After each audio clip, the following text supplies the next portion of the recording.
عليكم ورحمة الله.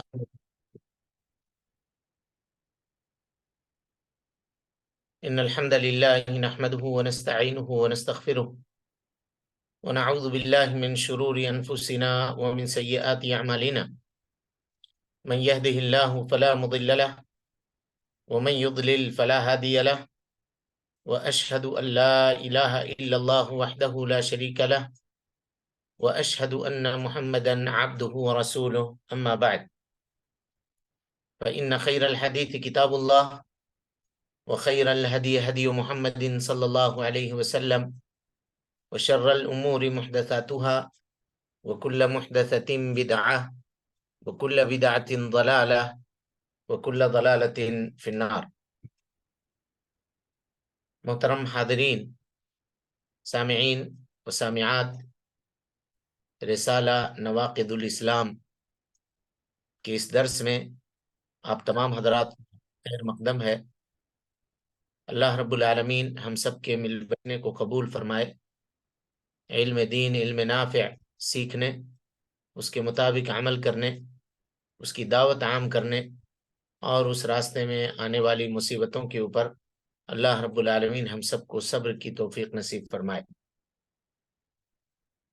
اور اس دین کے سیکھنے کے جو فائدے ہیں اس دنیا میں اور اس دنیا کی زندگی کے بعد آخرت میں، اللہ رب العالمین ہم سب کو بھرپور فائدہ نصیب فرمائے، اور ہم کو خود اپنے لیے، اپنے والدین کے لیے، اپنے خیش و اقارب کے لیے صدقہ جاریہ بنائے، اور اللہ رب العالمین مرتے دم تک شریعت کے اوپر عمل کرنے، کتاب و سنت کے مطابق زندگی گزارنے اور توحید کے اوپر قائم رہنے کی توفیق دے۔ اور جب ہم سب کا خاتمہ ہو تو ہم اللہ سے یہ دعا کرتے ہیں کہ اللہ رب العالمین کلمہ توحید کے اوپر ہم سب کا خاتمہ فرمائے۔ آمین یا رب العالمین، انہو سمیع قریب مجیب۔ محترم حاضرین، کل ہم لوگوں کی گفتگو اس بات کے اوپر آ کر رکی تھی کہ نواقض اسلام کو امپلیمنٹ کرنے کے اعتبار سے، اس کو نافذ کرنے کے اعتبار سے لوگوں کی تین قسمیں ہیں۔ دو قسم ندی کے دو کنارے ہیں اور دونوں گمراہ ہیں، اور درمیان کا جو میتھڈ ہے یا طریقہ ہے یا درمیان کے جو لوگ ہیں، یہ اہل سنت والجماعت ہیں۔ اہل سنت والجماعت اگر ہم کہیں تو اس سے مراد وہ لوگ ہیں جو اپنے مسائل میں سلف صالحین، صحابہ کرام رضوان اللہ علیہم اجمعین اور جناب محمد رسول اللہ صلی اللہ علیہ وسلم کو فالو کرنے والے لوگ ہیں۔ اپنے تمام تر مسائل میں جو قرآن مجید اور اللہ کے نبی صلی اللہ علیہ وسلم کے احادیث کو صحابہ کرام رضوان اللہ علیہم اجمعین کے منہج اور اس کے طریقے کے مطابق سمجھنے والے لوگ ہیں، وہ اہل سنت والجماعت ہیں۔ حالانکہ آج ہر ایک آدمی اپنے آپ کو اہل سنت والجماعت کہتا ہے، تو اس سے آپ دھوکے میں نہ پڑیے گا۔ تو درمیانہ جو طریقہ ہے نواقض کے تعلق سے، وہ طریقہ اہل سنت والجماعت سلفیوں کا طریقہ ہے، اہل الحدیث کا طریقہ ہے۔ کل کے درس میں یہ بات آ چکی تھی کہ کچھ لوگ جن کو خوارج کے نام سے جانا جاتا ہے، نبی صلی اللہ علیہ وسلم کے زمانے میں ایک شخص پایا گیا ویسا، اور اس کے بعد آپ نے پیشن گوئی کی۔ نبوت کا جو علم اللہ رب العالمین نے آپ کو دیا تھا، اس علم کی روشنی میں اللہ کے نبی صلی اللہ علیہ وسلم نے یہ خبر دی کہ اس کے نسل سے اللہ رب العالمین ایسے لوگوں کو نکالے گا جو دین سے خارج ہو جائیں گے، قرآن مجید کی تلاوت تو کریں گے لیکن اس کے معانی کے فہم سے یہ غافل ہوں گے۔ قرآن ان کی زبان کے اوپر ہوگا لیکن اس کے معانی اور اس کے مفہوم ان کے دلوں تک پہنچنے والے نہیں ہوں گے۔ چنانچہ یہ فرقہ خارجیوں کا حضرت علی بن ابی طالب رضی اللہ تعالی عنہ جب جنگ صفین سے فارغ ہوئے تو اس کے بعد یہ ظاہر ہوا، اور ظاہر ہونے کے بعد اسلام کے اندر پہلا فرقہ یہ پیدا ہوا، امت دو دھڑوں کے اندر تقسیم ہو گئی، اور پھر اس کے بعد سے انہی فرقوں کے کوکھ سے مختلف فرقوں نے جنم لینا شروع کیا، یہاں تک کہ فرقوں کا وجود دنیا کے اندر پھیلتا چلا گیا۔ بہرحال وہ ایک الگ موضوع ہے۔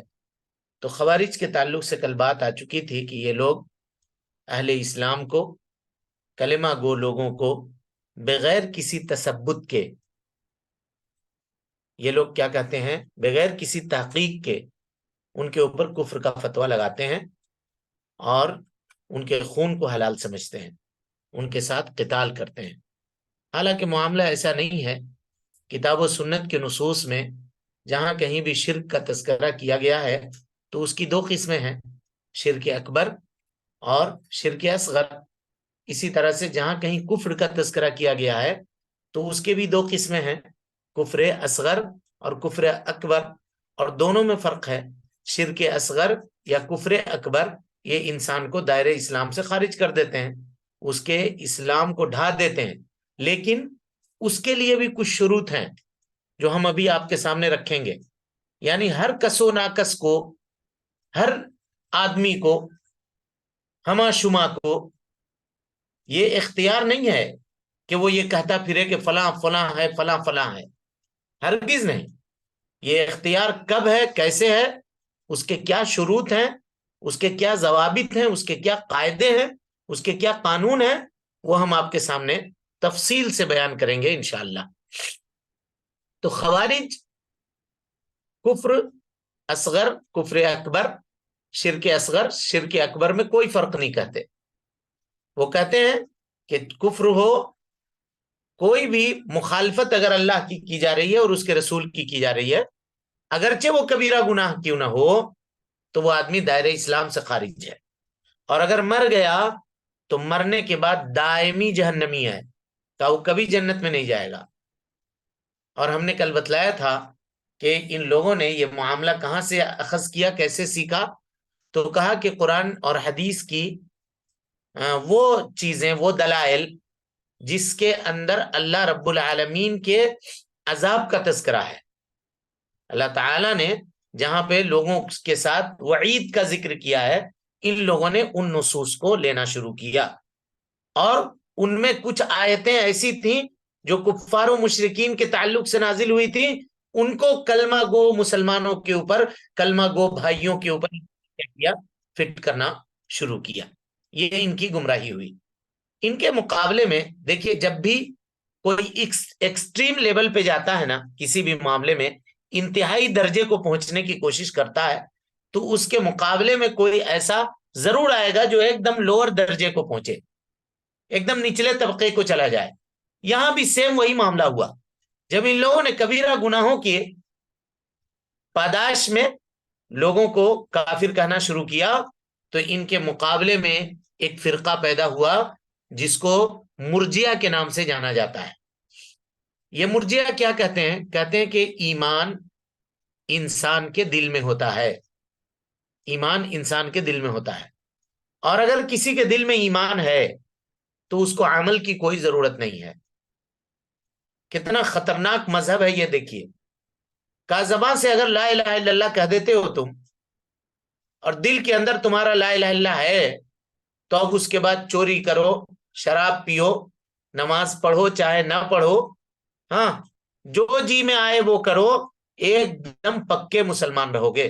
یہ مرجیہ کا کہنا ہے، مرجیہ کا کہنا ہے۔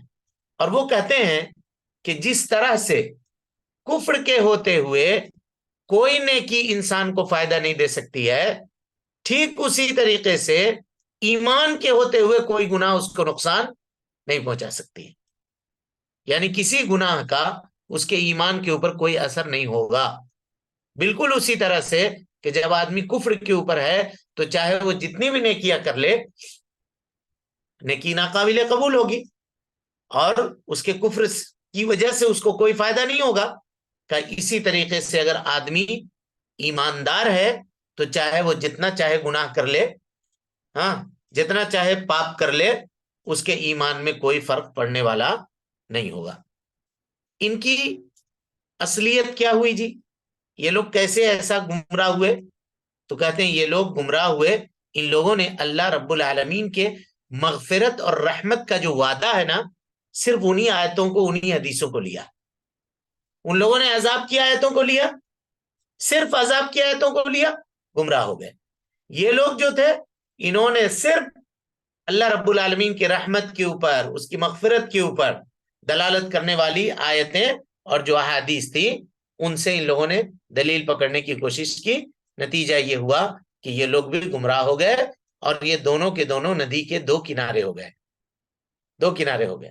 ان لوگوں نے خوف کی آیتوں کو پکڑا، خوارج نے، تو ان کے خوف میں اضافہ ہو گیا، چھوٹی چھوٹی باتوں کے اوپر لوگوں کو کافر کہنا شروع کیا۔ اور ان لوگوں نے رحمت اور مغفرت کی آیتوں کو پکڑا تو یہ نڈر ہو گئے۔ انہوں نے کہا کہ چاہے کچھ بھی کر لو، اگر ایمان ہے موجود، اور کچھ لوگوں نے یہاں تک کہہ دیا کہ دل سے تصدیق کرنے کی ضرورت نہیں ہے، زبان سے ایک مرتبہ لا الہ الا اللہ پڑھ دیا نا، کہ بس، کہتے ہیں کہ اللہ کے اوپر والعیاذ باللہ واجب ہے کہ وہ اس کو جنت دے، ایک مرتبہ بھی اگر زبان سے پڑھ لیا لا الہ الا اللہ تو۔ حالانکہ ایسا نہیں ہے۔ کیوں؟ کہ ایمان نام ہے قول کا اور عمل کا۔ اگر کوئی آدمی صرف وحدانیت کا دعویٰ کر دے اور یہ کہے کہ ہم اللہ کو اکیلا مانتے ہیں، لیکن اللہ کی اطاعت نہ کرے، فرمانبرداری نہ کرے، اس کی عبادت نہ کرے، نمازوں کو قائم نہ کرے، اور دوسرے جو فرائض ہیں، واجبات ہیں، اس کو وہ ترک کرے، چھوڑ دے، اور کہے کہ یہ ساری چیزیں ہمارے اوپر کچھ بھی واجب نہیں ہے، یہ سب مولویوں کے ڈھکوسلے ہیں، یہ سب کہنے کی باتیں ہیں، تو کیا وہ آدمی صرف لا الہ الا اللہ پڑھ رہا ہے اس وجہ سے وہ مسلمان رہے گا؟ ہرگز نہیں رہے گا۔ یہ بات کل آپ کے سامنے بہت وضاحت کے ساتھ ہم نے بیان کر دی تھی۔ اب اس کے بعد آئیے تیسرا طبقہ، جس کو ہم نے کہا تھا کہ یہ طبقہ درمیانی طبقہ ہے جو اہل سنت والجماعت کا ہے، اور ان دونوں مذہبوں کے، ان دونوں فرقوں کے درمیان کا کی یہ جماعت ہے۔ یہ کہتی ہیں کہ کفر قرآن مجید کے اندر، یعنی یہ لوگ کہتے ہیں کفر قرآن مجید کے اندر اس کی دو قسمیں ہیں، کفر اکبر اور کفر اصغر، شرک اکبر اور شرک اصغر۔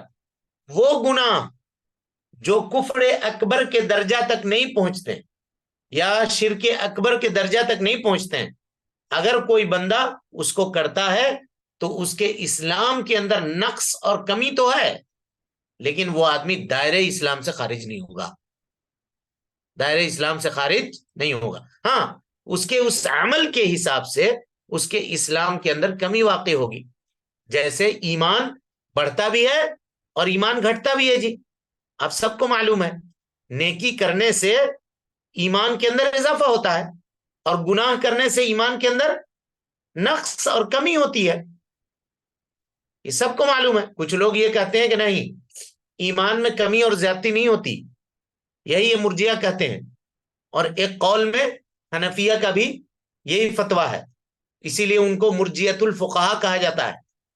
وہ کہتے ہیں کہ ایمان کے اندر کمی اور زیادتی نہیں ہوتی۔ کہا کیوں؟ دیکھیے ان کا طریقہ کیا ہے۔ کہتے ہیں ایمان نام ہے تصدیق کا، اور اگر تصدیق میں کمی کرو گے تو کیا ہو جائے گا؟ کہتے ہیں شک ہو جائے گا، اور جب شک ہو جائے گا تو ایمان کہاں باقی رہا؟ باقی نہیں رہا۔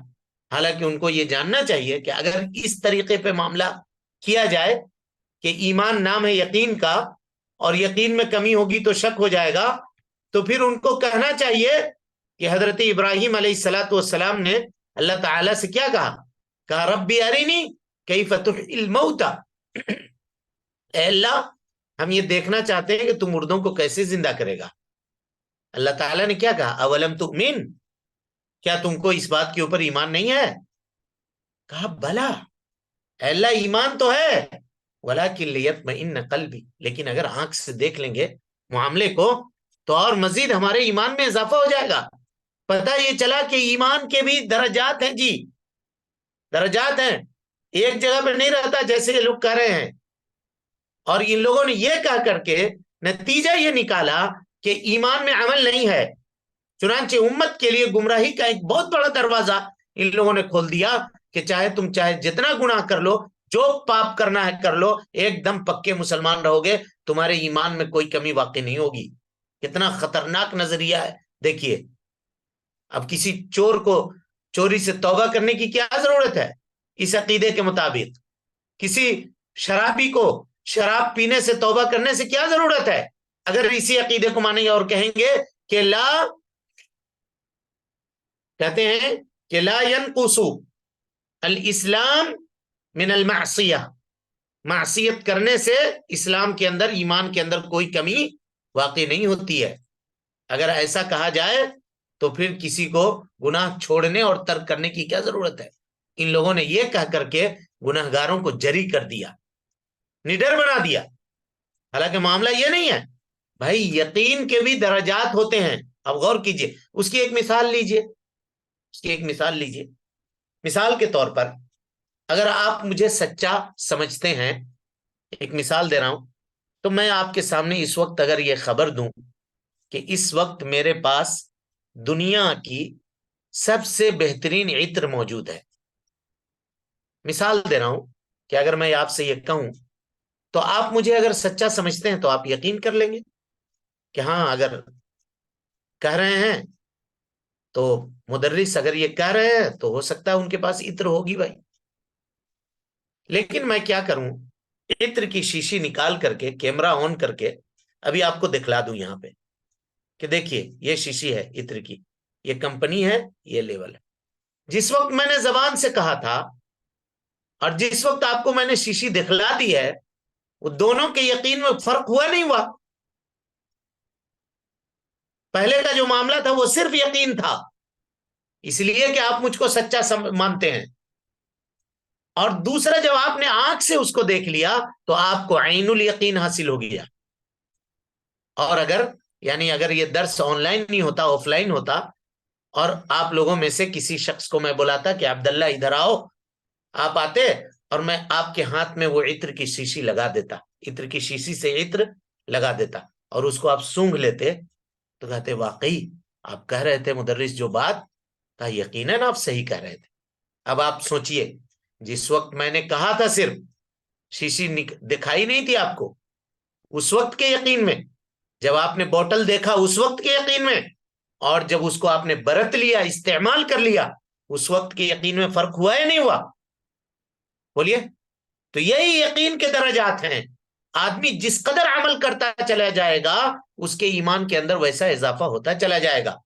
ابھی جہنم کے بارے میں انسان سنتا ہے تو چلو ہے یقین، لیکن جب قیامت کے دن جہنم کو اپنی نگاہوں کے سامنے دیکھ لے گا، عین الیقین اس کو حاصل ہو جائے گا. لَتَرَوُنَّ الْجَحِيمَ، اس کے بعد کہا ثُمَّ لَتَرَوُنَّهَا عین الیقین، یقین کی آنکھوں سے تم اس کو دیکھ لو گے. اور پھر اس کے بعد والعیاذ باللہ، اللہ تعالی ہم سب کو، ہم سب کے والدین کو، ہم سب کے رشتہ داروں کو اللہ رب العالمین محفوظ رکھے. کوئی آدمی اگر اٹھا کر کے اس میں ڈال دیا گیا تو اس وقت اس کے یقین کا کیا معاملہ ہوگا؟ اس کو حق الیقین حاصل ہو جائے گا. جب خالی آنکھ سے دیکھ لے گا تو کہے گا ربنا ابصرنا وسمعنا فرجعنا نعمل صالحا انا موقنون، کہ اللہ ہم نے دیکھ لیا ہے، سمجھ گئے ہم کو دنیا میں لوٹا دیجئے، ہم نیک عمل کریں گے. صرف آنکھ سے دیکھ کر کہے گا. اور اگر اس کو ڈال دیا جائے وہاں تو اس کے بعد کا معاملہ کیا ہوگا؟ تب اس کو کیا حق الیقین حاصل ہو جائے گا اس معاملے میں.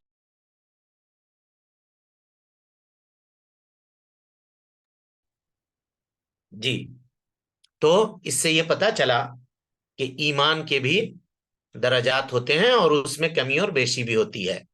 یہ اہل سنت والجماعت کا یہ عقیدہ ہے، اہل الحدیث کا یہ عقیدہ ہے.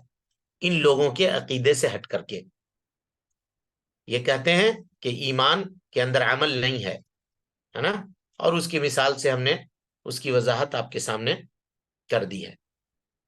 لہذا کل کے اور آپ آج کے اس گفتگو کا خلاصہ یہ نکلا جی کہ وہ لوگ جن لوگوں نے اللہ رب العالمین کی عبادت صرف خوف کی بنیاد پر کی ہے، وہ کون لوگ ہیں؟ تو کہیے گا خوارج.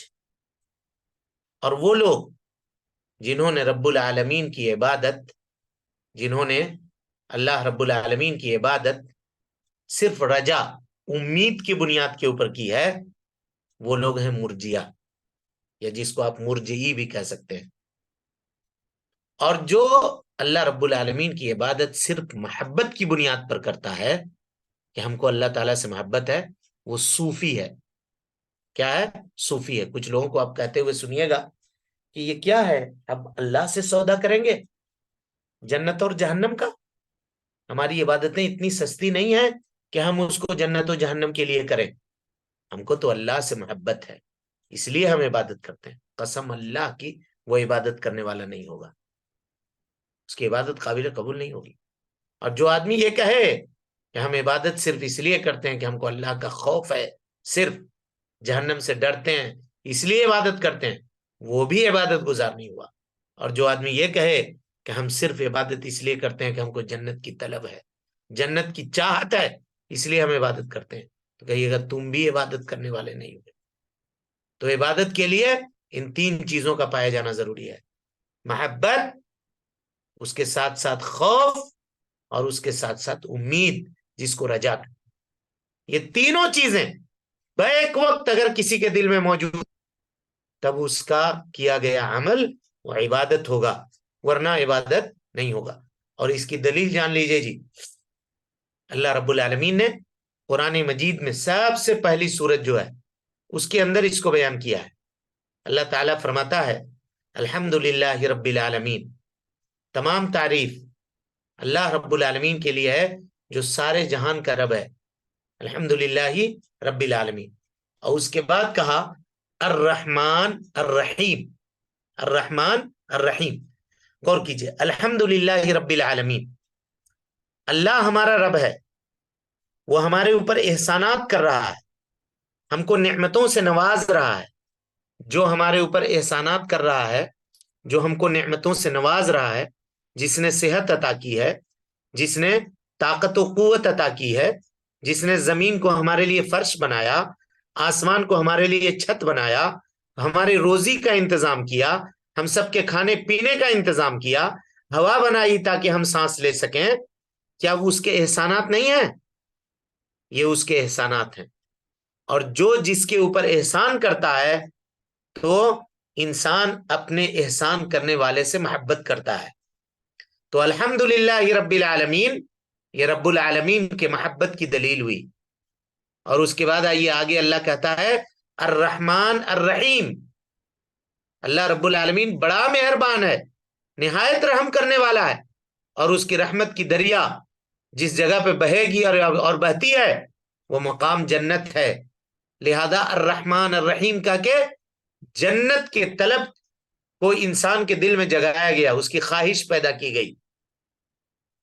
رب العالمین کہہ کے، الحمدللہ رب العالمین کہہ کے دل میں محبت ڈالی گئی، الرحمن الرحیم کہہ کے جنت کی طلب ڈالی گئی.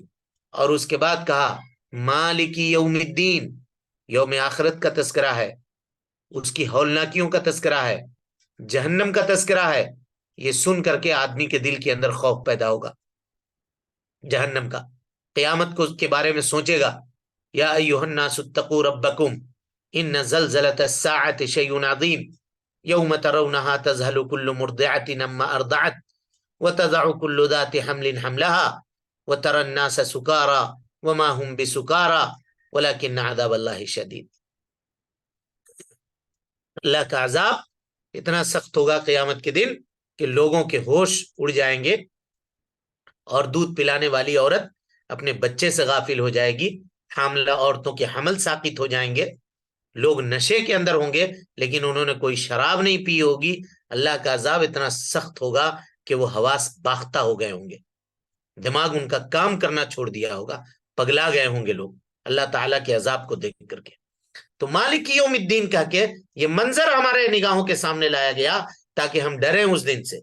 تینوں چیزیں ہو گئی، محبت، اس کے بعد رجا جس کو ہم کہتے ہیں امید، اور تیسری چیز خوف جہنم سے. یہ تینوں چیزیں کہنے کے بعد اللہ تعالیٰ کہتا ہے اب کہو کیا کہو؟ ایاک نعبد و ایاک نستعین، اے اللہ ہم تیری ہی عبادت کرتے ہیں اور تجھی سے مدد طلب کرتے ہیں۔ پتہ یہ چلا کہ جب تک انسان کے نیت میں یہ تینوں چیزیں بیک وقت موجود نہ ہو تب تک وہ آدمی عبادت کرنے والا نہیں ہوگا۔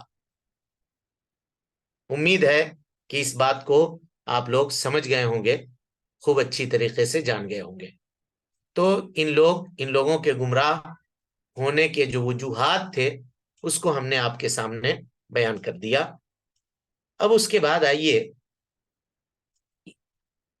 اس تعلق سے کچھ اور باتیں ہیں جو کافی علمی گفتگو ہے، اس کو ہم سمجھنے کی کوشش کرتے ہیں۔ کیوں کہ بسا اوقات لوگ کہتے ہیں کہ نواقض اسلام جو لوگ پڑھاتے ہیں نا تو وہ نوجوانوں کے ہاتھوں میں گویا استورا دے دیتے ہیں، جس سے وہ کیا کرتے ہیں، کسی کو بھی نقصان پہنچا دیتے ہیں۔ کہا کسی کے اندر بھی دیکھا یہ عمل ہے تو کہا استاذ نے کہا تھا کہ یہ عمل جو ہے کفر کا ہے، اور فتویٰ لگا دیا کہ فلانا کافر ہو گیا، فلانا کافر ہو گیا۔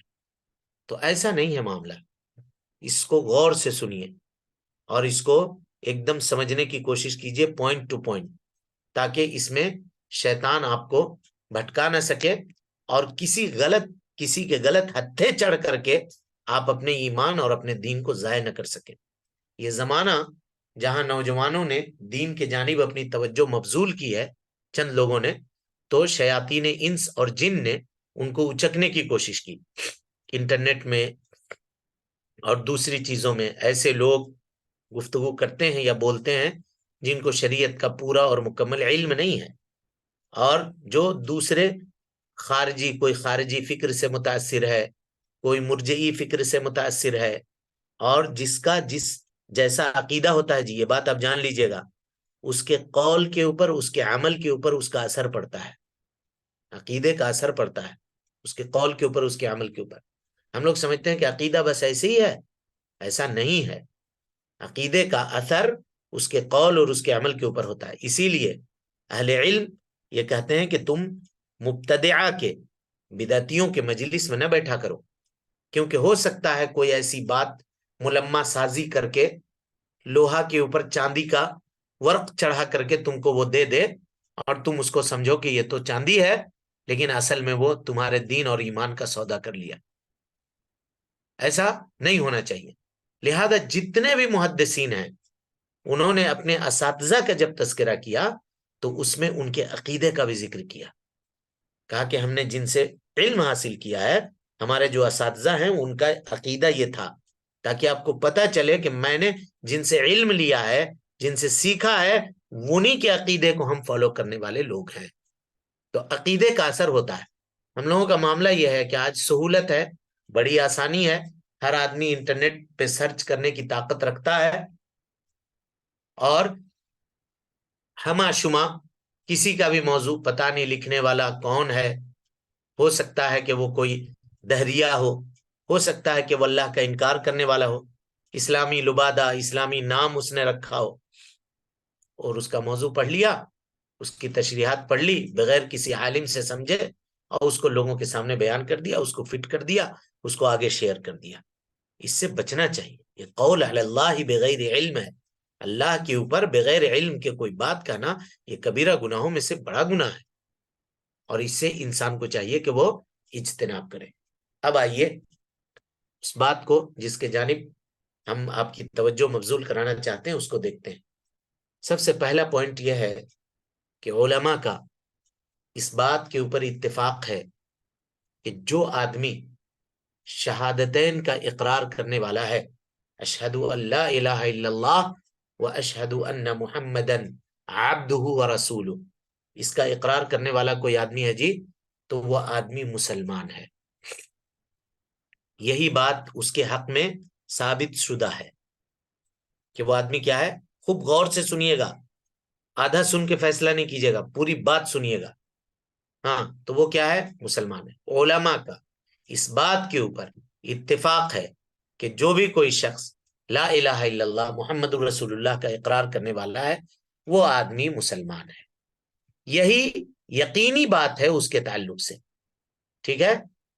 اور جو آدمی یقینی طور پر جس کے تعلق سے یہ بات ثابت ہے کہ وہ مسلمان ہے، تو اسلام کا یہ حکم اس سے اس وقت تک نہیں ختم کیا جائے گا جب تک کہ اسی جیسا یقین کفر کے اوپر نہ آ جائے،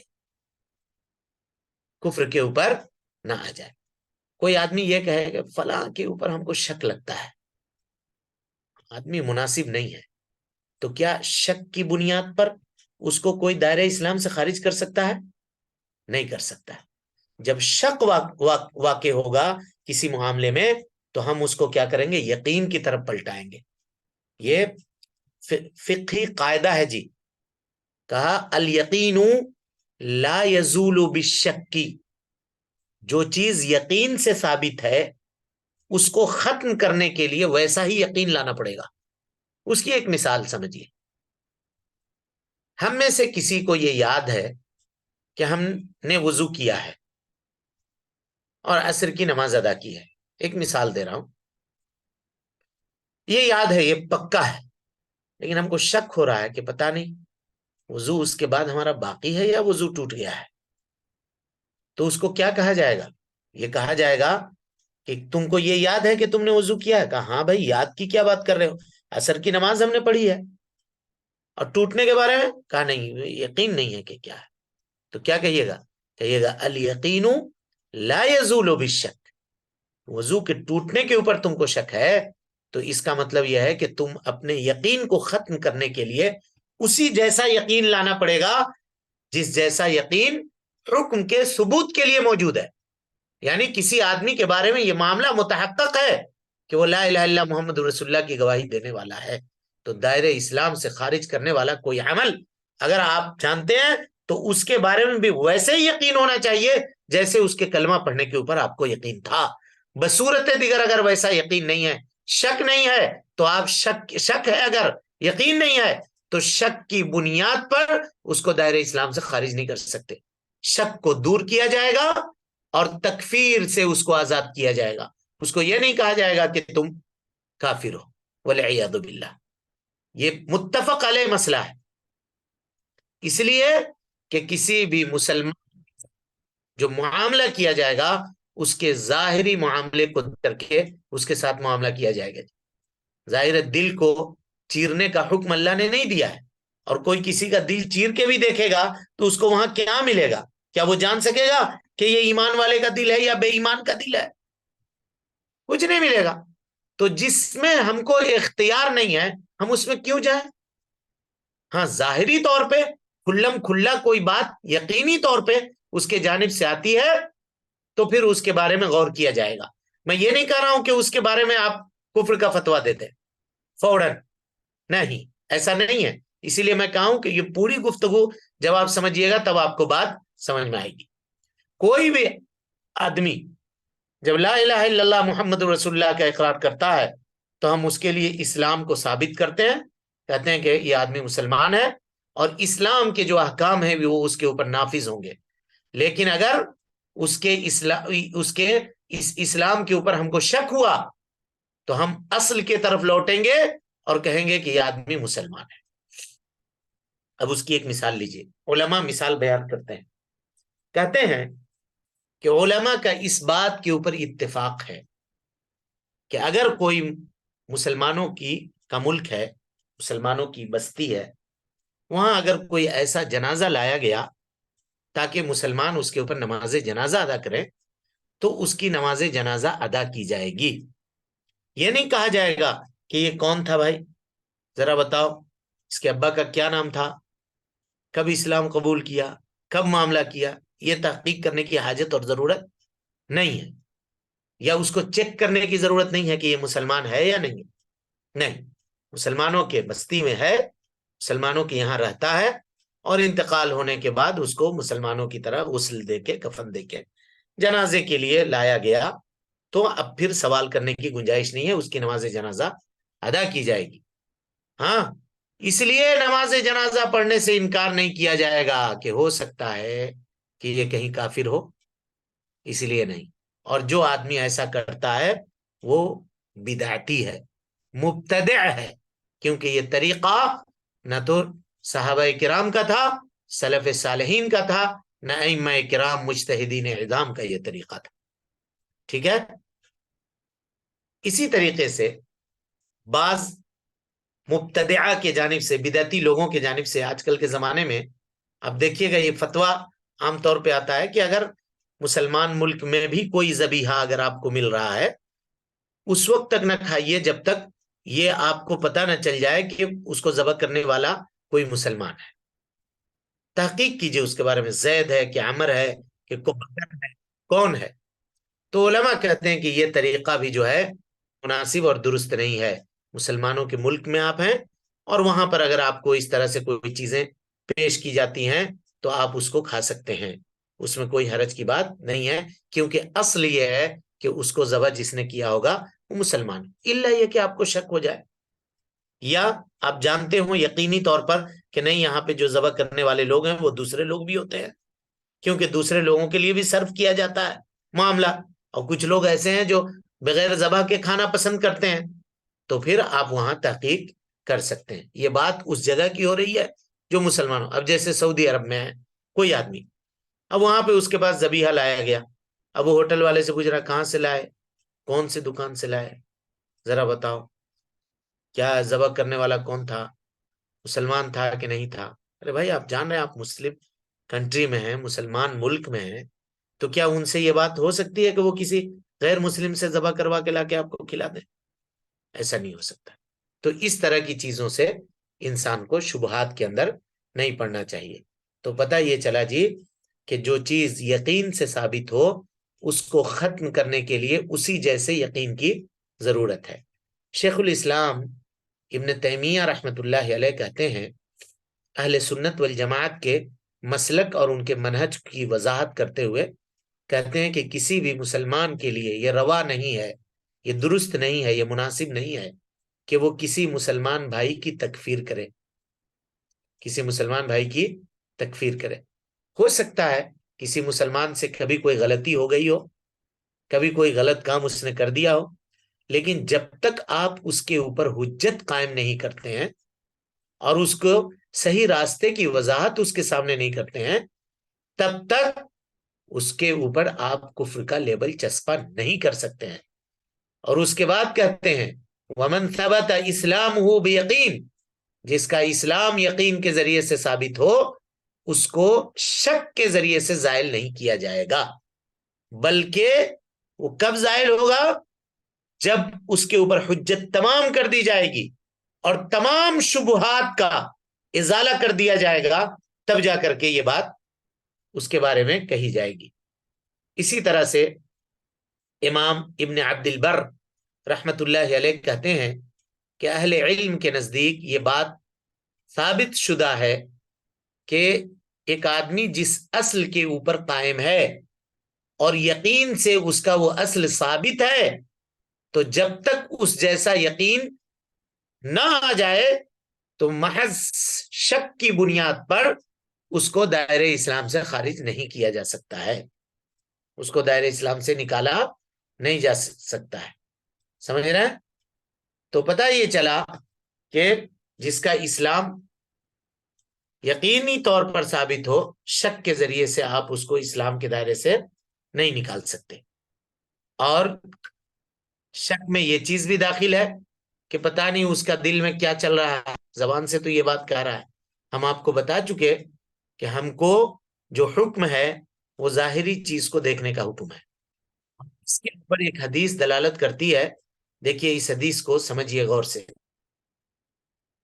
اسامہ ابن زید رضی اللہ عنہما کہتے ہیں کہ اللہ کے نبی صلی اللہ علیہ وسلم نے ایک غزوے میں ہم کو بھیجا، روانہ کیا، تو ہم نے ایک قوم کے اوپر حملہ کیا یہاں تک کہ ان کو ہرا دیا، ان کو شکست دے دی.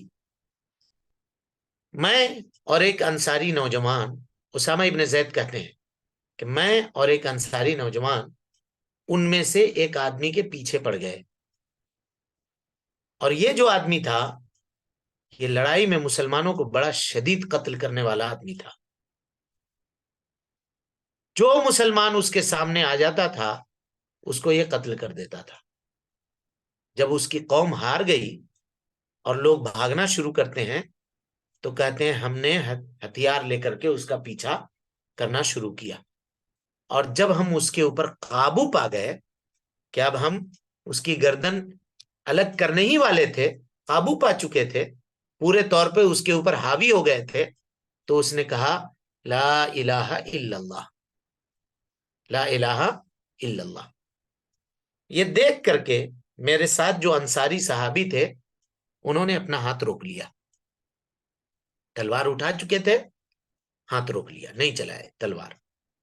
لیکن حضرت اسامہ ابن زید کہتے ہیں فطعنتہ، میں نے اپنے نیزے سے اس کو زخم لگایا، حتی قتلتہ، یہاں تک کہ میں نے اس کو قتل کر دیا، مار دیا۔ فلما قدمنا، جب ہم مدینہ واپس آئے اور اللہ کے نبی صلی اللہ علیہ وسلم کو اس کی اطلاع ملی تو آپ نے کہا یا اسامہ، غور کیجئے گا جملے پر، یا اسامہ قتلتہ بعدما قال لا الہ الا اللہ، جب اس نے لا الہ الا اللہ کہہ دیا تھا تم کو قتل کرنے کی کیا ضرورت تھی، کیوں مارے تم اس کو؟ حضرت اسامہ نے کہا یا رسول اللہ انہو قالها متعوذا، اس نے ایسا اس لیے کہا تھا کہ وہ مجھ سے بچ جائے، بھاگ رہا تھا، وہ دوڑ رہا تھا، ہم نہیں پکڑتے تو نکل جاتا، پکڑ لیا، قابو پا گئے، مارنے والے تھے کہ لا الہ الا اللہ پڑھ دیا۔ قرینہ قوی ہے جی کہ وہ آدمی جان بچانے کے لیے پڑھا ہوگا، لیکن اللہ کے نبی جناب محمد رسول اللہ صلی اللہ علیہ وسلم بار بار یہ کہتے رہے قتلتہ بعدما قال لا الہ الا اللہ، کہ لا الہ الا اللہ کہنے کے بعد تم نے اس کو قتل کر دیا۔ حضرت اسامہ ابن زید کہتے ہیں کہ اس بات سے مجھ کو اتنی تکلیف ہوئی کہ میں کتنا بڑا بھول اور غلط کام میں نے کر دیا کہ مجھے یہ آرزو ہوئی اس دن، میں یہ تمنا کرنے لگا کہ اے کاش آج سے پہلے میں مسلمان ہی نہیں ہوتا، آج ہی کے دن مسلمان ہوتا تو یہ بات یہ معاملہ تو میرے سے سرزد نہیں ہوتا۔ اسی طرح سے مسلم کی روایت ہے جی، یہی روایت کہتے ہیں کہ اللہ کے نبی صلی اللہ علیہ وسلم نے ہم کو ایک سریہ میں بھیجا، کہا میں نے ایک آدمی کو پکڑا، اسامہ ابن زید کہتے ہیں جب اس کو پکڑ لیا تو اس نے کہا لا الہ الا اللہ، میں نے اس کو نیزہ مارا، ہاں، اور لیکن مارنے کے بعد افسوس رہا کہ لا الہ الا اللہ اس نے کہہ دیا تھا، میں نے اس کو کیسے قتل کر دیا۔ اس لیے اس افسوس کو مٹانے کے لیے اللہ کے نبی صلی اللہ علیہ وسلم کے پاس جا کر کے اسامہ ابن زید کہتے ہیں کہ میں نے اس کا تذکرہ کیا تو اللہ کے نبی صلی اللہ علیہ وسلم نے کہا اقال لا الہ الا اللہ وقتلتہ، اے اسامہ کیا کیا تم نے، لا الہ الا اللہ کہا تھا اس کے بعد بھی تم نے اس کو قتل کر دیا۔ تو حضرت اسامہ نے کہا یا رسول اللہ انہا قالہا خوفا من السلام، اس نے ہتھیار کے ڈر سے ایسا کہا تھا، میں قابو پا چکا تھا، بھاگ رہا تھا، دوڑ رہا تھا، ہتھیار کے ڈر سے اس نے ایسا کہا۔ نبی صلی اللہ علیہ وسلم نے کیا کہا دیکھیے، کہا افلا شققت عن قلبہ، کیا تم نے اس کا دل چیر کے دیکھا تھا، حتی تعلم اقالہا ام لا، تاکہ تو جان جائے کہ وہ واقعی اس نے کہا تھا یا اس نے تمہارے ڈر سے کہا تھا۔ یہ کوئی پیمانہ ہے تمہارے پاس کہ اس نے کیسے کہا تھا، اس کو جانچنے کا کوئی طریقہ ہے؟ فما زال یکررها، اللہ کے نبی صلی اللہ علیہ وسلم بار بار یہ کہتے رہے، بار بار یہ کہتے رہے مجھ کو، حتی تمنیت انی اسلمت یومئذ، ایسا لگا کہ آج سے پہلے میں مسلمان نہ ہوتا، آج ہی کے دن مسلمان ہوتا تو میرے لیے بہتر تھا۔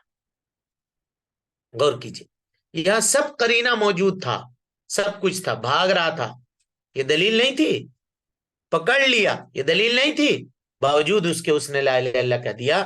تو نبی صلی اللہ علیہ وسلم نے کہا کہ نہیں، کیسے قتل کر سکتے؟ اور آج لوگ اپنے مسلمان بھائیوں کو بغیر کسی تثبت کے اس سے سن لیا، اس سے سن لیا، وہ ایسا کر رہا تھا، یہ ایسا کر رہا تھا، وہ ایسا کہہ رہا تھا، ہاں، اور اس کو کہہ دیا کہ فلاں کافر، زید کافر، عمر کافر، بکر کافر، کفر کی دکان کھول لیا، یہاں تک کہ کافر کہتے کہتے کہتے کہتے یہ لوگ اتنا جری ہو گئے کہ کہتے ہیں روئے زمین پہ کوئی مسلمان اس وقت نہیں ہے سوائے میرے، والعیاذ باللہ۔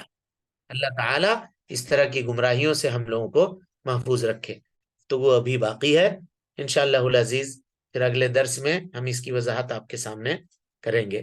اللہ رب العالمین سے دعا ہے کہ اللہ تعالی ہمیں اور آپ کو حسن عمل کی توفیق دے، ہم سب کی اصلاح فرمائے، نیکیوں کو قبول کرے، سیئات سے درگزر فرمائے، جب تک زندہ رکھے دین اسلام پہ زندہ رکھے، اور جب اٹھائے ایمان پہ اٹھائے. آمین. اقول قولی ھذا واستغفر اللہ لی ولکم ولسائر المسلمین من کل ذنب وخطیئۃ فاستغفروہ انہ کان للأوابین غفورا. ابھی ایک اور مقدمہ اسی تعلق سے ایسے ہی باقی ہے. انشاءاللہ وہ مقدمہ کمپلیٹ کرنے کے بعد اصل کتاب ہم لوگ نیکسٹ درس سے انشاءاللہ شروع کریں گے.